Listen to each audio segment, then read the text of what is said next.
bringing up somebody new. Hooray! I love bringing up new people to the salon because they add this wonderful energy. And Wenzel saw the show last week and said, hey, I want to do this. I'm always happy when people get up to tell their stories for the first time. So please welcome him, as I often say, press him to the sweet, softly scented bosom of Story Salon, Mr. Wenzel Jones.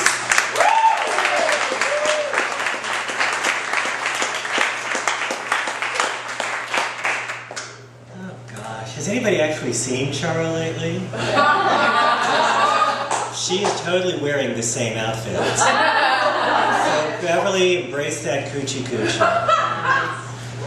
Alright, today's offering I'm calling Facebook, a cautionary tale.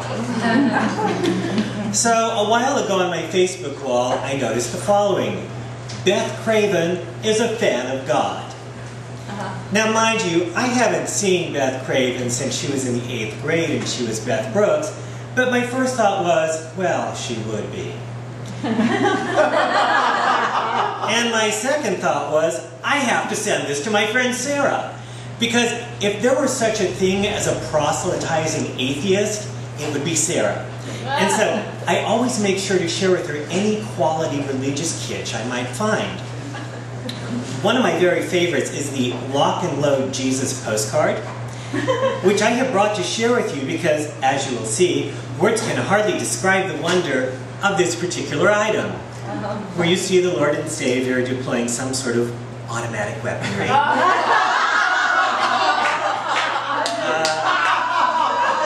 The enemies are out of the picture, but you know they're there somewhere. You might want to pass this around.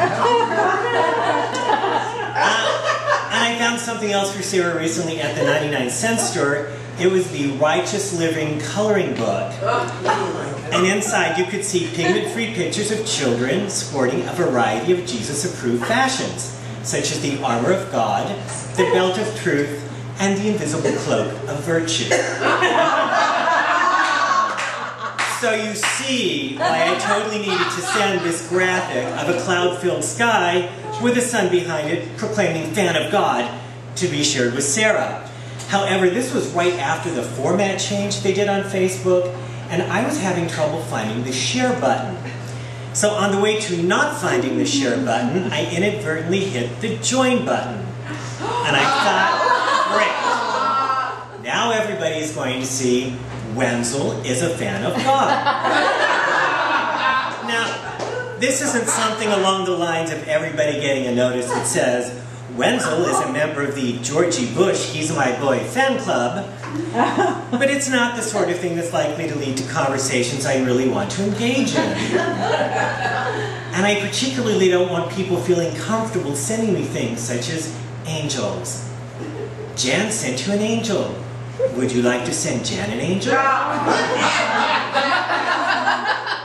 I'd rather not if it's all the same. And I particularly do not want to be invited to take Facebook quizzes such as, which apostle are you?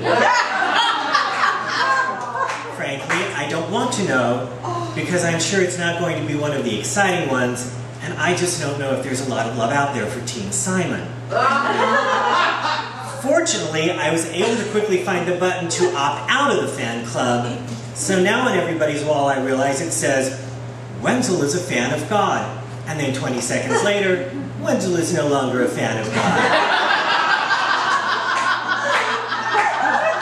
So now I have to go change my status update, so I don't have to put up with everybody's smart remarks. So I put up, Wenzel Jones says, pardon my epiphany.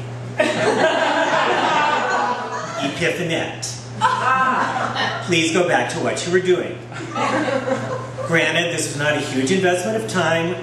Nothing ever came of it. I never did get around to figuring out how to share that particular fan club with Sarah. But I did learn an important lesson, and that is that when we're on Facebook and we think we're being terribly clever, just make sure it's in our skill set first. Thank you.